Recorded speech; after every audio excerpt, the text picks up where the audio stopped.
In the vast rolling plains and rugged landscapes of Mongolia, a legend was born. A man who would rise to command the largest empire the world has ever seen.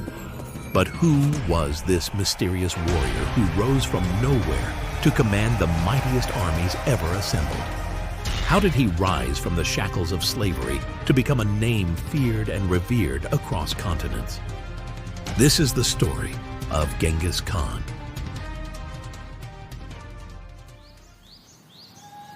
Born as Temujin around 1162, his early life was steeped in tragedy.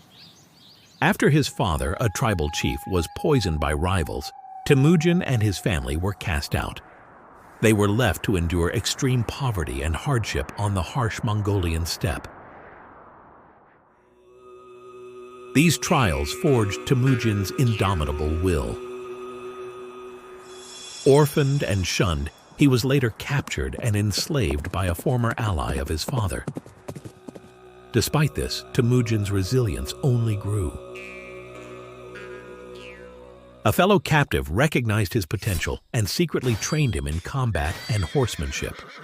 Temujin's eventual daring escape marked the beginning of his rise to power. He returned to his people, driven by visions of justice and dominion. He was ready to transform from the beleaguered boy into the legendary Genghis Khan.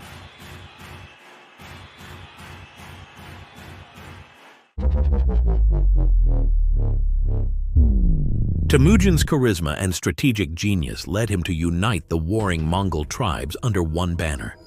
By 1206, he was proclaimed Genghis Khan, the universal ruler. His ambitions, however, stretched far beyond Mongolia. Under Genghis Khan, the Mongol army became an unstoppable force. His command structure was revolutionary, with strict discipline and loyalty demanded from his troops. He organized his warriors into units called tumans, each consisting of 10,000 horsemen, creating a highly mobile and flexible military machine.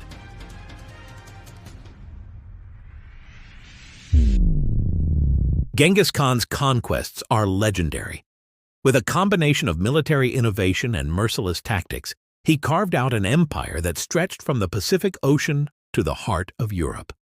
His horsemen were feared for their speed and ferocity. But it wasn't just brute force that defined Genghis Khan's military strategy.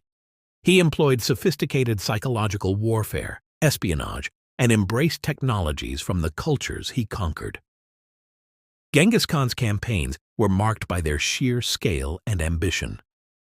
In 1211, he turned his gaze towards China, launching a series of campaigns that would eventually lead to the conquest of the Jin dynasty. His strategy was not just to conquer, but to integrate, allowing him to extend his influence across northern China. Genghis Khan's empire revolutionized the Silk Road, fostering vibrant cultural exchanges and trade. By enforcing the Yasa, a strict code of law, he secured these routes, allowing ideas and innovation to spread seamlessly across continents. Moving westward, the Mongols unleashed their power on Central Asia.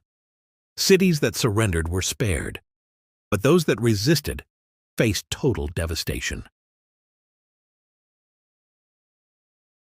Yet, it was not just through destruction that Genghis Khan left his mark. Despite his reputation as a brutal conqueror, Genghis Khan also implemented policies that were progressive for his time. He promoted religious freedom and established a merit-based system, allowing talented individuals to rise through the ranks based on their abilities. He also incorporated enemies into his ranks, often placing captured engineers, craftsmen, and traders in key positions within the empire. This policy of assimilation helped disseminate diverse cultural practices and technological innovations. But what kind of man was Genghis Khan behind the battlefield and the vast empire he built? Despite his fearsome reputation, Genghis Khan's personal life paints a picture of a man bound by strong family ties, strategic marriages, and a complex character shaped by the times in which he lived. Genghis Khan was a father to many children and had numerous wives, as was customary for Mongol leaders of his stature. His main wife, Börte, was his lifelong companion, having been betrothed to him since childhood. The loyalty and support from Börte were crucial throughout his life, from regaining her from kidnapping to supporting him through his conquests.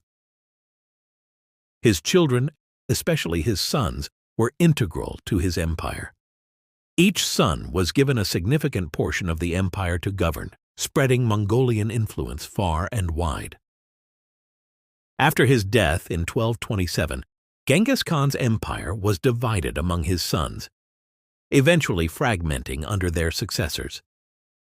But the Mongol impact on the world stage would resonate for centuries. From the steppes of Mongolia to the pages of history, Genghis Khan crafted an empire that, for a time, held the world in its grasp. A man who reshaped the world in ways that still echo through the ages.